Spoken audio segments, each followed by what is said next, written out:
भाई मैं सच बोल रहा हूँ।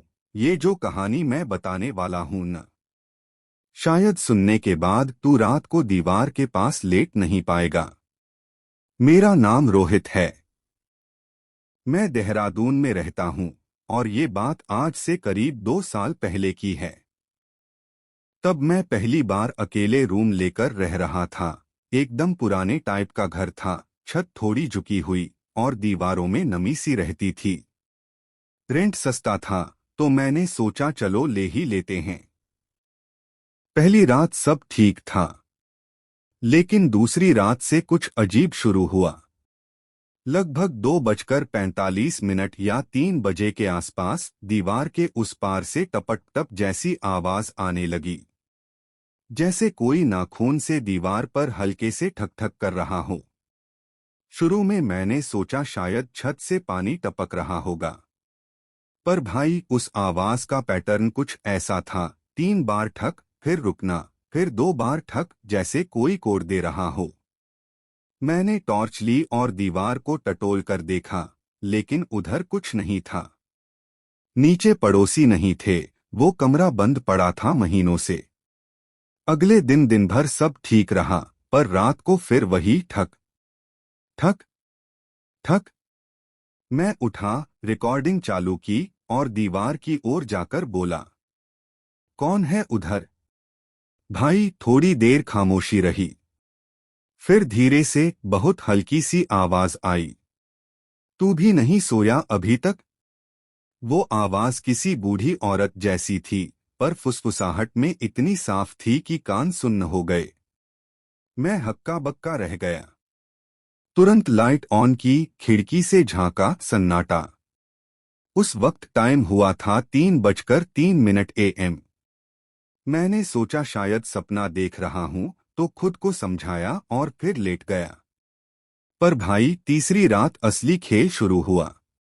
मैंने अपने फोन से उस आवाज की रिकॉर्डिंग चेक की, और जो सुना वो मेरी जिंदगी की सबसे डरावनी चीज थी। रिकॉर्डिंग में मेरी आवाज थी, कौन है उधर? पर जवाब में जो तू भी नहीं सोया अभी तक बोला गया, वो मेरी ही आवाज में था। सच में वही टोन, वही एक्सेंट, वही सांसों का अंदाज, जैसे कोई मेरी ही नकल कर रहा हो। अब डर लगने लगा, तो मैंने मकान मालिक को बताया। वो बोले, अरे कुछ नहीं, पुराने घर हैं, दीवारों से आवाजें आती रहती हैं।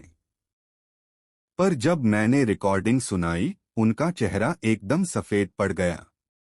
वो बोले, बेटा ये कमरा पहले एक और लड़के को दिया था। वो भी यही कहता था कि दीवार से कोई उसकी आवाज में बात करता है। फिर एक दिन वो गायब हो गया और उसका फोन वहीं दीवार के पास टूटा पड़ा मिला था। मकान मालिक ने मुझसे कहा, तू बस वहां मत जा रात को। भाई मैं डर गया, लेकिन एक अजीब क्यूरियोसिटी भी थी कि आखिर वहां क्या है।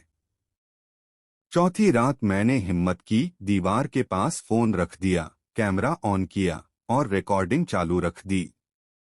3 बजे के आसपास जैसे ही हवा भारी सी हुई, कमरे का पंखा खुद ब खुद बंद हो गया। और फिर वही आवाज, ठक ठक ठक। मैंने हिम्मत करके कहा, तू कौन है? इस बार जवाब आया, मैं वो हूं जो तू बन चुका है। भाई पूरे शरीर में जैसे करंट दौड़ गया।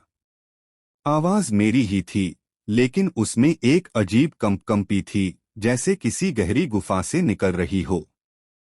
मैंने कैमरे की स्क्रीन देखी, वीडियो ब्लर हो गया था। सिर्फ कुछ सेकंड साफ दिखा, और उसमें दीवार के अंदर से जैसे कोई परछाई हाथ बढ़ा रही थी। उंगलियां पतली, काली और हिलती हुईं। मैंने भागने की कोशिश की, पर दरवाजा नहीं खुला। कमरा अंदर से जैसे जाम हो गया था। फिर वो आवाज फिर आई, अब तू भी वहीं रहेगा। भाई मेरी आंखों के सामने सब घूम गया। बस इतना याद है कि मैं बेहोश हो गया। सुबह जब आंख खुली तो मैं फर्श पर पड़ा था। और दीवार पर जहां से आवाज आती थी वहां मेरे नाम के शुरुआती अक्षर खुदे हुए थे, आर के। मैंने वो घर उसी दिन छोड़ दिया।